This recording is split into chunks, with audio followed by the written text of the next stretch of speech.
Picture Vincent van Gogh in front of his easel, or Picasso at his art studio. Do you picture them with a flourishing artist community or alone with their art?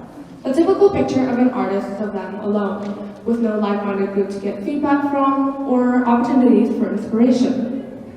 To shed the isolation that student artists feel when pursuing art, I pitch my project here today. My name is Zoey Bahng, and I am the founder of Open Lid Collective, Orange County's first youth artist collective.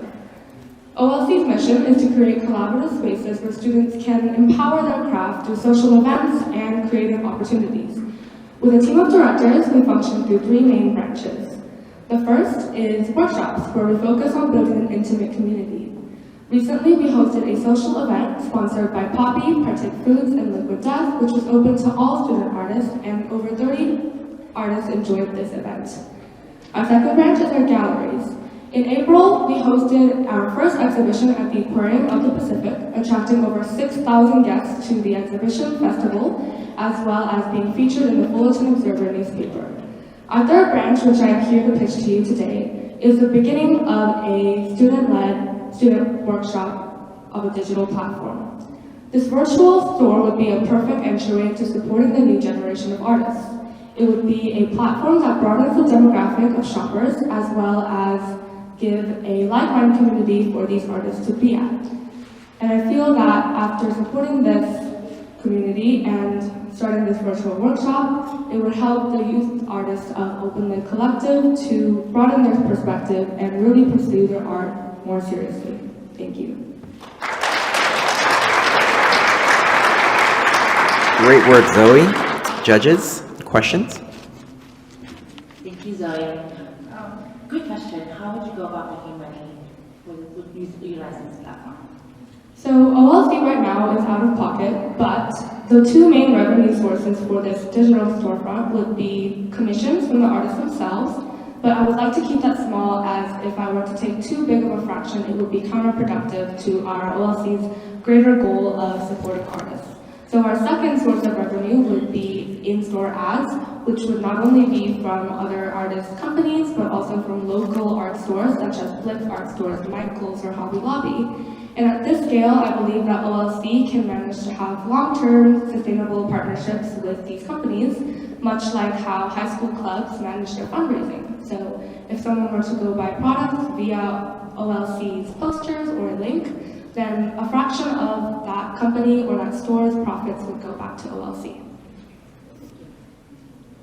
Are you looking at selling the original artwork or prints or other things like that? And then I may have a follow-up.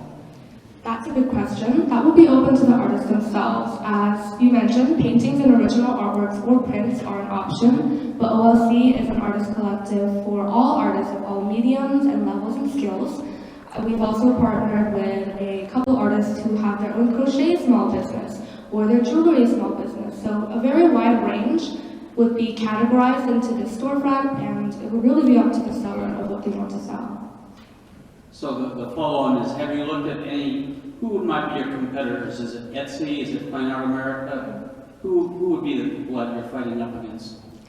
As for the storefront competitors, I feel that, like you mentioned, Etsy or Depop or those stores would be competitors. But something unique about OLC storefront is that it's made for artists by artists, specifically from this OLC Orange County community, and that is a unique insight that Etsy or Depop cannot compete with. Also, a similar collective that I found online is Follows Collective. But another reason why Open Lid Collective is more fit for high school artists is that that is made for post-grad and university students. And it is New York based, while I am Southern California based, striving to support the high school artists of this generation. With the empowering the artists to generate revenues themselves, how do you plan on facilitating those transactions? So with these transactions, I would base it off a lot like Etsy or other development platforms, but currently I am working on that with my team of directors, as well as a couple friends and some older alumni who know how to code. So that is something that we are developing right now, but it would mostly be based off of a lot of pre-existing transaction platforms, and maybe even those of the newest TikTok shop or the Instagram options is something that we're seeing to seek inspiration from. Thank you. What about supporting artists speaks to you? Why this market?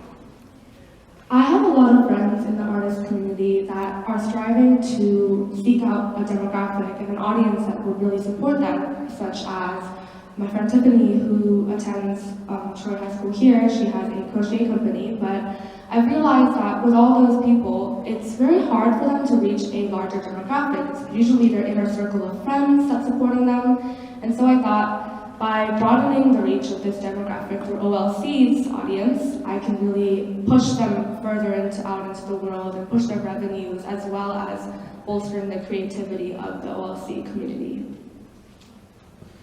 Great job. Thank you very much. Thank you.